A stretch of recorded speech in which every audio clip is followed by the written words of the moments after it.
मैं उत्तम Kumar Mukherjee upgraded high school Bansdih में सहायक शिक्षक संस्कृत विषय पर कार्यरत हूँ। इस समय मैं 7वीं कक्षा के बच्चों को संस्कृत विषय में व्याकरण में जो मुख्य पाठ है लकार प्रकरण, इस पर बताऊंगा। बच्चों, व्याकरण में लकार प्रकरण मुख्य है। संस्कृत व्याकरण में लकार प्रकरण में 10 लकार बताए गए हैं, लेकिन पाठ्यक्रम में आप लोगों को 5 लकार ही पढ़ना है और प्रमुख 5 लकार ही होते हैं। कौन कौन है बच्चे, ध्यान देंगे। पहला है लट लकार, दूसरा है लोट लकार, तीसरा है लंग लकार, चौथा है लिट लकार, 5वां है विधिलिंग लकार। अब बच्चों ध्यान देंगे, लट लकार किसे कहते हैं? जिस लकार का प्रयोग वर्तमान काल के लिए किया जाता है उसे लट लकार कहते हैं। अब प्रश्न उठता है, वर्तमान काल किसे कहते हैं? जो समय अभी व्यतीत हो रहा है उसे वर्तमान काल कहेंगे, और वर्तमान काल के लिए संस्कृत में लट लकार का प्रयोग किया जाता है। तो बच्चों, संक्षेप में हम लोग क्या सीखें? लट लकार का प्रयोग संस्कृत व्याकरण में वर्तमान काल के लिए किया जाता है। अब हम लोग दूसरे लकार पर ध्यान देंगे, लोट लकार। संस्कृत व्याकरण में लोट लकार का प्रयोग आज्ञा देना, आज्ञा मानना, पत्र लिखना, इन अर्थों में किया जाता है। अर्थात किसी को हम आज्ञा देते हैं, ये काम करो, किसी का आज्ञा मानते हैं, पत्र लिखते हैं, तो उसमें हम लोग लोट लकार का प्रयोग करेंगे। अब बच्चों, तीसरे लकार पर ध्यान देते हैं, क्या है? लंग लकार। लंग लकार का प्रयोग संस्कृत व्याकरण में भूतकाल के लिए किया जाता है। बच्चों, भूतकाल किसे कहेंगे?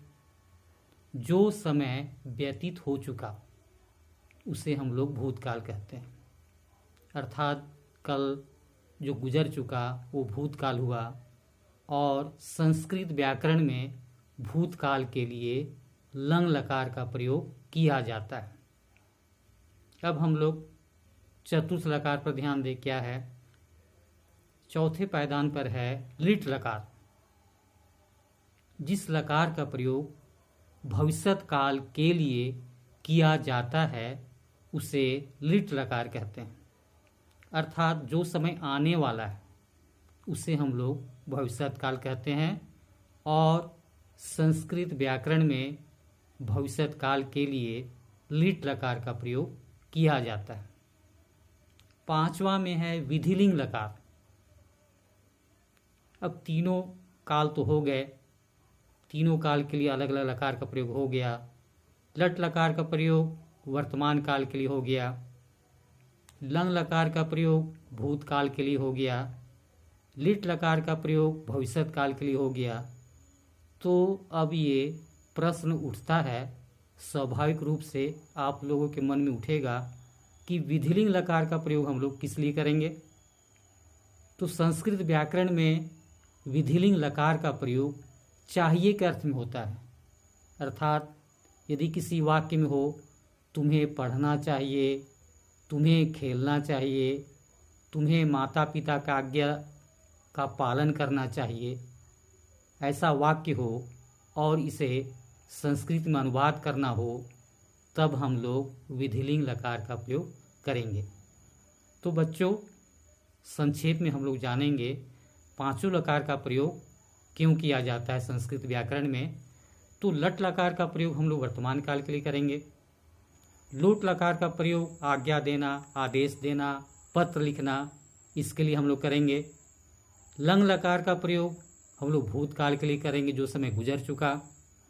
लिट लकार का प्रयोग हम लोग भविष्यत काल के लिए करेंगे। जो आने वाला है। विधिलिंग लकार का प्रयोग हम लोग चाहिए के अर्थ में करेंगे। अब बच्चों ध्यान देना है, यदि किसी एक धातु का रूप हम लोग पांचों लकार में याद कर लेते हैं तो उसी के अनुसार अन्य धातुओं का भी प्रयोग हम लोग कर सकते हैं। हर एक धातु का रूप याद करने की आवश्यकता नहीं है। किसी एक धातु का याद कीजिए, परस्मै पद में, आत्मनेपद में भी एक धातु का रूप याद कीजिए और उसी के अनुसार आप दूसरे धातु को बना सकते हैं। तो बच्चों अब हम लोग देखेंगे कि पठ धातु का रूप कैसे चलता है पांचों लकार में।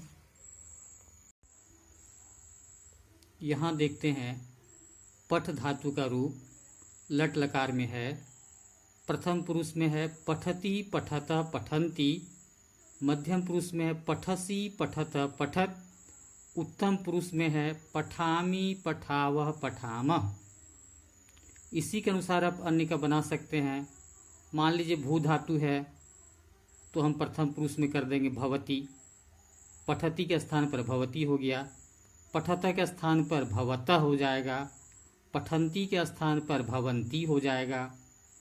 फिर यहाँ पर मध्यम पुरुष में पठसी है तो भवसी हो जाएगा, पठथ है तो भवथ हो जाएगा, पठत है तो भवत हो जाएगा, पठामी है तो भवामी हो जाएगा, पठाव है तो भवाम हो जाएगा, पठाम है तो भवाम हो जाएगा। इस प्रकार देखिए एक धातु का रूप हम याद करते हैं तो अन्य धातु का रूप भी हम उसी प्रकार से बना सकते हैं। लोट लकार बच्चों देखते हैं इसका रूप, जिसका प्रयोग आज्ञा देना, आदेश देना, पत्र लिखना के अर्थ में किया जाता है। प्रथम पुरुष में देखते हैं पठ धातु का पठतु, पठताम, पठन्तु, मध्यम पुरुष में है पठ, पठतम, पठत, उत्तम पुरुष में है पठानी, पठाव, पठाम। अब भू धातु का बनाते हैं तो कैसे बनेगा? पठतु, पठ के स्थान पर भव किए, उसमें तू जोड़ दिए तो भवतु बन गया। पठताम, पठ के स्थान पर भव किए, उसमें ताम जोड़ दिए तो भवताम बन गया। पठन्तु, यहाँ पर भी पठ के स्थान पर भव किए, उसमें अंतु जोड़ गए दिए तो भवंतु बन गया। मध्यम पुरुष में देखते हैं यहाँ पठ है, वहाँ भव दे दिए। फिर यहाँ देखते हैं मध्यम पुरुष द्विवचन में पठतम है तो पठ के स्थान पर हम भव दे दिए तो भवतम हो गया।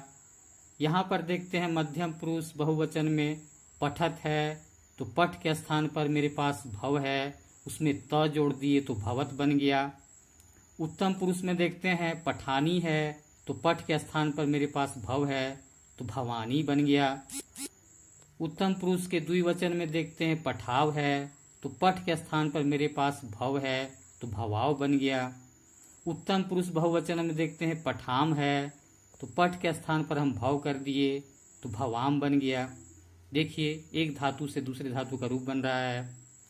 अब हम लोग लंग लकार पर ध्यान देंगे। पठ धातु का जानते हैं, जो मैंने अभी बताया, लंग लकार का प्रयोग भूतकाल के लिए किया जाता है। जो समय व्यतीत हो चुका उसे हम लोग भूतकाल कहते हैं। अब हम देखते हैं प्रथम पुरुष एक वचन में पठ धातु का लंग लकार में क्या होता है तो अपठत हो गया, द्विवचन में अपठताम हो गया, बहुवचन में अपठन हो गया, मध्यम पुरुष में देखते हैं अपठ हो गया, फिर देखते हैं द्विवचन में अपठतम हो गया, बहुवचन में देखते हैं अपठत हो गया, उत्तम पुरुष में देखते हैं अपठम हो गया, अपठाव हो गया, अपठाम हो गया। अब हम लोग भू धातु का कर रहे हैं तो कैसे चलेगा?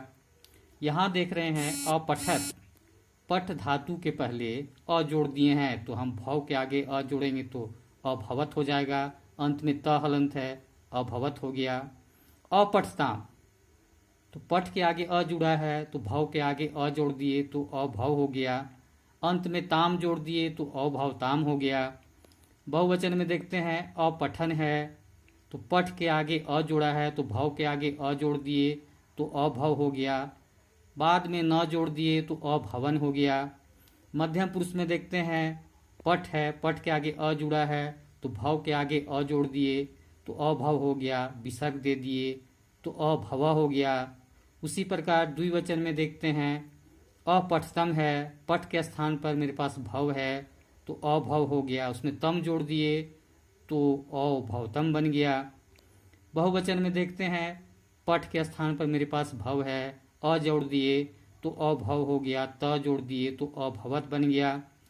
उत्तम पुरुष में देखते हैं, पठ के आगे अ है तो मेरे पास भी भव के आगे अ है तो अभव हो गया, म जोड़ दिए तो अभवम हो गया। द्विवचन में देखते हैं, अपठाव है तो पठ के स्थान पर मेरे पास भव है तो अभवाव हो गया। बहुवचन में उसी प्रकार यहाँ पर अपठाम है, हम बनाएंगे भव से तो अभवाम हो जाएगा। तो आज बच्चों हम लोग 3 लकार पर को पढ़ें। दूसरे वीडियो में मैं बाकी 2 लकार, लिट लकार और विधिलिंग लकार आप लोगों को बताऊंगा। संक्षेप में पुनरावृत्ति फिर कर लें। लट लकार का प्रयोग वर्तमान काल के लिए किया जाता है। लोट लकार का प्रयोग निमंत्रण पत्र देना, आदेश मानना, इन अर्थों में किया जाता है। लंग लकार का प्रयोग भूतकाल के लिए किया जाता है। जो समय व्यतीत हो चुका उसे भूतकाल कहते हैं।